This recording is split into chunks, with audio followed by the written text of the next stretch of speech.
parece que 3 días que uno no podía salir a la casa, o la primera vez se pudo salir solo por 3 horas, cosas así. Pero hasta que esta facultad fue la primera unidad académica del país que tuvo autorización para reiniciar actividades. Así que yo tomé mi sireneta y partí para acá, y me habían llamado por teléfono que los llevara, y entonces recogí pasajeros, así que de nuevo me vine cargado hacia acá, y qué ambiente más terrible. Nadie se atrevía a decir qué pensaba. Todo el mundo estaba muy callado, nadie hablaba, nadie opinaba. Todos éramos muy extraños, a mucho más distancia de lo que normalmente uno está de las personas. Yo en mi oficina la tenía llena de afiches políticos, y la secretaria, que había llegado antes que yo, me dijo que a mí me había sacado todo. Me dijo, por si entran, yo no quiero que lo identifiquen usted con nada. Así que fue fantástico, fue maravillosa la mujer. Ella después murió trágicamente. Y ella había arrojado todos los afiches que yo tenía políticos en las hogueras. Había muchas hogueras misteriosas en la facultad. Gente que estaba quemando otra clase de documentos comprometedores, claro. Así que ahí se fueron mis afiches también. Ocurrieron cosas también que revelaban la escasa percepción que había respecto de la gravedad de los hechos. Por ejemplo, hubo personas que se juntaron en el departamento y trataban de convencerlos a los que estábamos ahí que saliéramos a la calle a pintar en la muro de la facultad al frente no al golpe fascista. Cuando teníamos a media cuadra el regimiento Tacna, en que estaban saliendo los soldados con sus brazaletes para identificarse el bando de los golpistas, que evidentemente para los que hubieran hecho eso habría sido probablemente la muerte, porque habrían sido detenidos de inmediato y acusados de cualquier cosa. En ese momento no, las reglas del juego cambiaron. O sea, la gente que pensaba que podíamos hacer eso todavía pensaba que el ejército era un ejército que nunca que siempre había respetado la democracia, y se hablaba mucho, incluso Allende hablaba mucho del gobierno respetuoso de las normas democráticas, y ahí en un 2x3 pudimos ver, digamos, que los días que siguieron, que nada de eso era cierto, y que efectivamente estábamos enfrentando una dictadura tremenda y muy cruel, muy brutal. Bueno, a los pocos días, como yo trabajaba aquí en la facultad, yo vine a la facultad, y la facultad fue de las primeras que se abrió. Yo diría no recuerdo exactamente, pero tiene que haber sido unos 3 o 4 días después. El golpe fue un martes, esto debe haber sido probablemente un viernes, o a más tardar el lunes de la semana siguiente. Y yo llegué por acá y se empezó a juntar gente, por supuesto, y sobre todo compañeros, para saber qué había pasado, para saber de algunos compañeros. Yo estaba particularmente preocupado por algunos, por ejemplo, por este compañero que yo sabía que se había ido a un lugar a intentar alguna acción para oponerse al golpe, qué sé yo. Así que nos empezamos a juntar y se produce una reunión espontánea, en un casino que había en lo que hoy día ustedes llaman la Terraza Sobria. Ahí había un casino.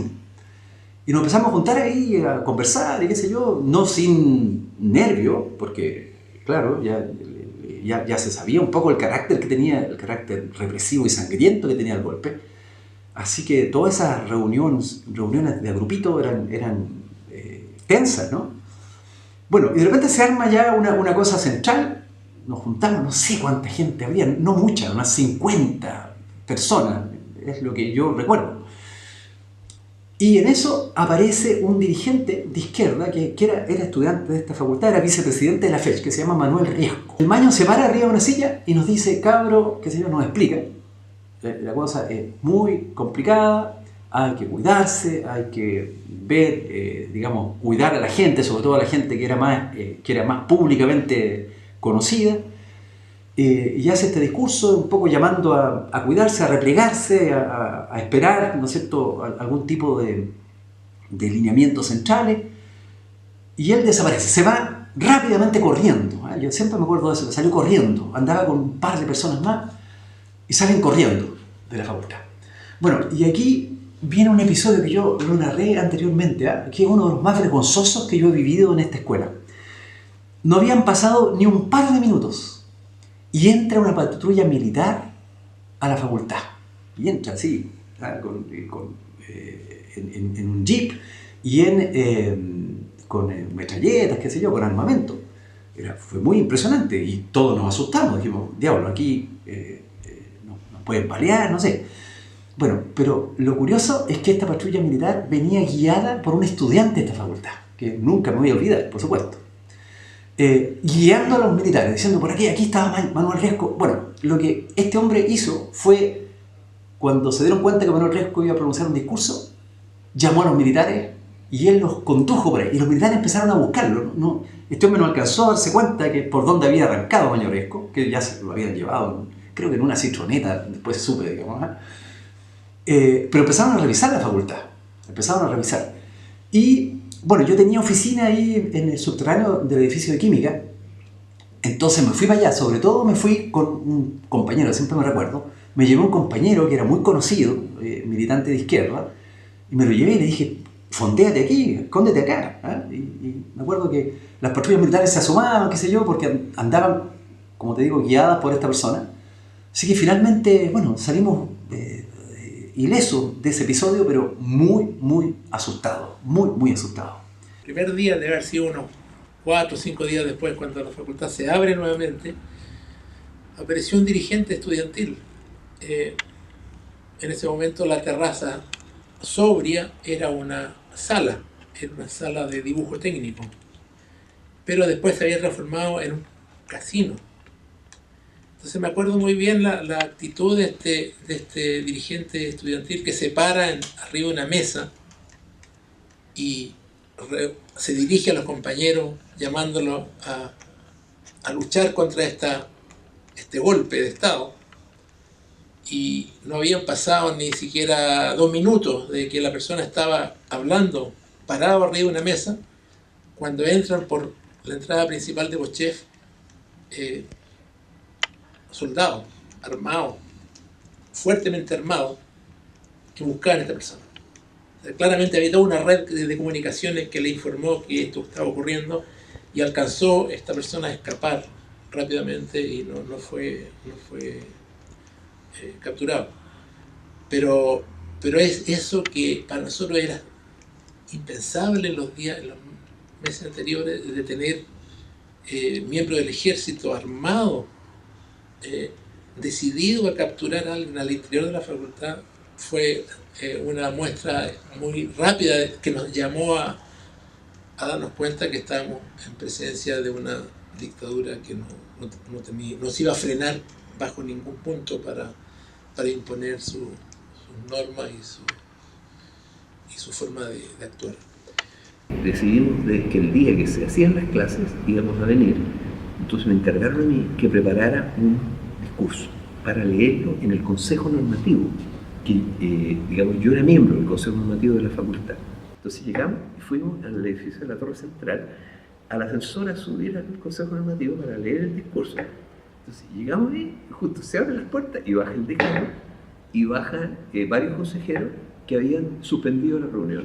Y nos quedamos nosotros atragantados con el discurso y la acción y todo, ahí en el hall central. Bueno, y ahí los compañeros, hasta el día de hoy, me echan la culpa a mí, que yo propuse que fuéramos al casino, y es mentira. Yo no fui el que propuso la cuestión, fueron ellos. Pero me echan la culpa a mí. Bueno, pero no fue así. Yo dije que bueno, conforme, pero en realidad la decisión la tomaron ellos. Bueno, y partimos todos juntos, éramos como 20, entonces ya hacíamos un grupo, donde llegamos al casino y a la pasada le íbamos a hacer asamblea del casino, y todos nos ubicaban, nosotros sabían perfectamente. Entonces, todos los estudiantes que estaban se fueron al casino, que el casino ocupaba lo que hoy día es terraza, pero ahí era techado. Entonces, imagínate, meter ahí, éramos muchísimos estudiantes en ese tiempo, era la misma cantidad que hay ahora. Bueno, y había venido una buena proporción, o sea, estaba rebalsando, mira, los alcalde no se podía mover una alfilera adentro. Entonces los compañeros me subieron arriba de una mesa, bueno, y yo dije el discurso. Ahora, el discurso era fundamentalmente rescatando la memoria del compañero Allende y llamando a todos a conformar un frente antifascista que dejara de lado la división entre los demócratas, que era la Unidad Popular y la Democracia Cristiana principalmente, y que empezáramos la resistencia de inmediato contra la dictadura. Bueno, y ese fue un acto de resistencia, fue uno de los pocos públicos que hubo, entonces salió hasta en Radio Moscú, o sea, fue bien conocido. Bueno, pero efectivamente, un tipo, un tal Duarte, me parece que era, yo voy a mencionar este nombre porque entiendo que él fue, estoy seguro, y además porque siempre se le echó la culpa a otro dirigente facho, que no se dijo que era Jurasik el que había ido al regimiento a buscar a los milicos. La verdad que yo no sé si Jurasik dio la orden a Dualde que fuera, pero el hecho es que no fue Jurasik el que fue. Y eso también es importante que quede constancia de que así fue, porque se dijo mucho que había sido este otro. Pero bueno, el que fue este tal Dualde, y trajo una patrulla de guerra para que nos detuvieran. Pero antes de eso, los estudiantes ya nos habían protegido, nos sacaron, y me acuerdo que nos fuimos en una citrola. Los meses siguientes fueron meses de mucha incertidumbre, mucho miedo también, de no saber qué iba a pasar, de no saber, se instaló una desconfianza absoluta. Nadie, la gente no hablaba, no se atrevía a expresar lo que pensaba por el temor a que en cualquier momento hubiese algún infiltrado que lo delatara. Y las medidas eran brutales, o sea, simplemente la gente desaparecía y muchos murieron después de esos días posteriores. Así que los meses posteriores fueron, la gente hablaba, tenía que estar muy segura de que no había nadie más escuchando para intercambiar opiniones respecto a lo que estaba pasando. Y así todos vimos en la facultad como gente desapareció, gente fue capturada un día cualquiera. Yo recuerdo en mi grupo, en el departamento de geofísica, en el grupo, y dentro del departamento, en la sección de meteorología, uno de nuestros compañeros, que él era ya un funcionario, tenía un nombramiento, un día cualquiera desapareció.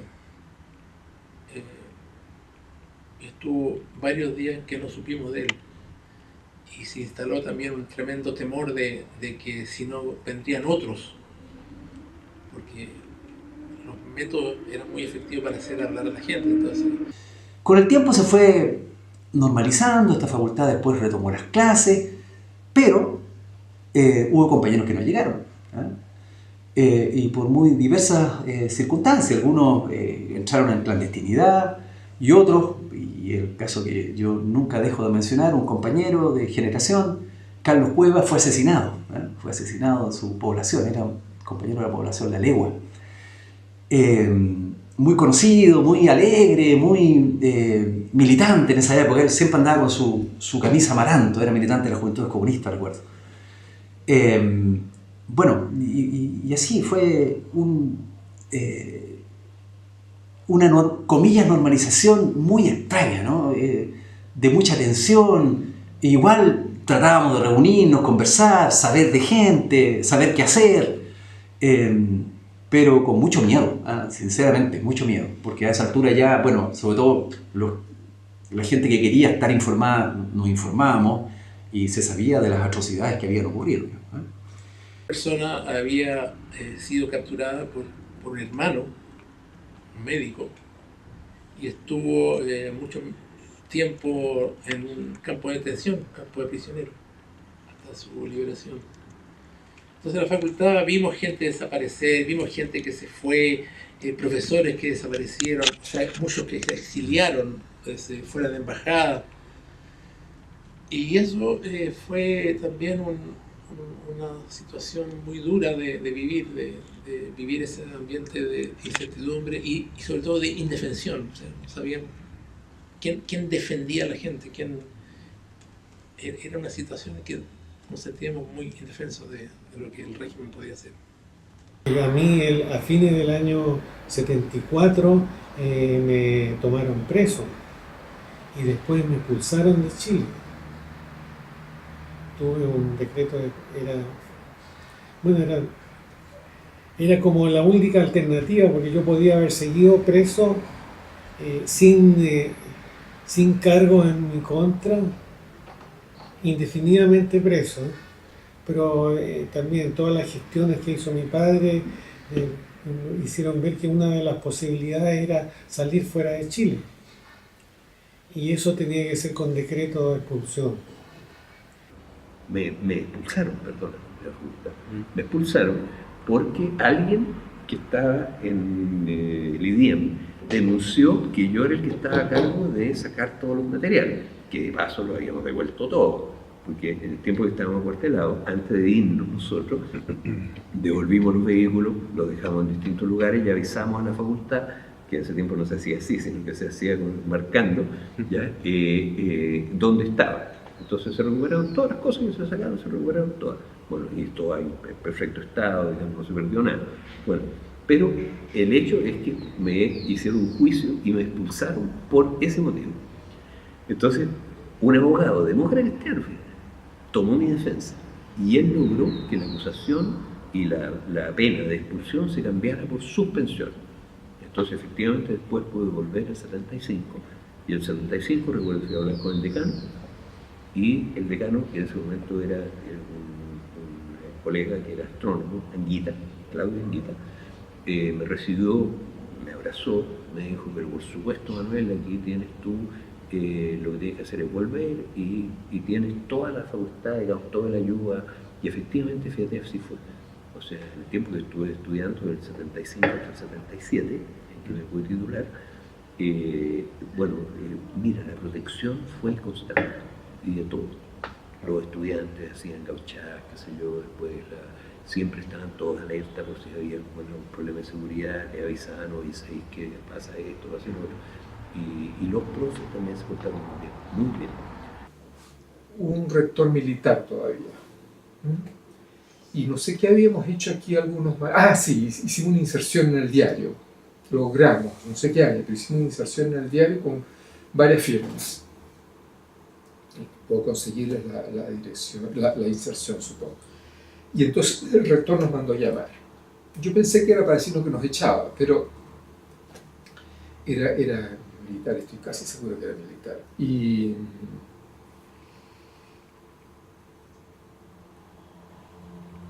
entonces nos sentó así en media luna, en doble fila, y él ahí en el centro, y al comienzo él como que nos comenzó a retar de qué cosas habíamos hecho, esa inserción aquí y allá, porque las cosas no eran así, sino que eran así. Y no sé si ustedes ubican a Rafael Correa, él era miembro de aquí del Centro de Modelamiento Matemático, pero ahora el gobierno lo puso para que organizara una universidad en Talca. Él fue el primero en tomar la palabra y habla muy bien y le hizo todo un discurso para mostrarle al rector Milico que estaba completamente equivocado y que lo que nosotros estábamos haciendo era defender valores académicos y aquí y allá. Y después de eso ya todos comenzamos a pedir la palabra y a hablar. Fue una reunión que yo salí muy contento realmente, porque el tipo quedó finalmente debajo de la silla, yo creo.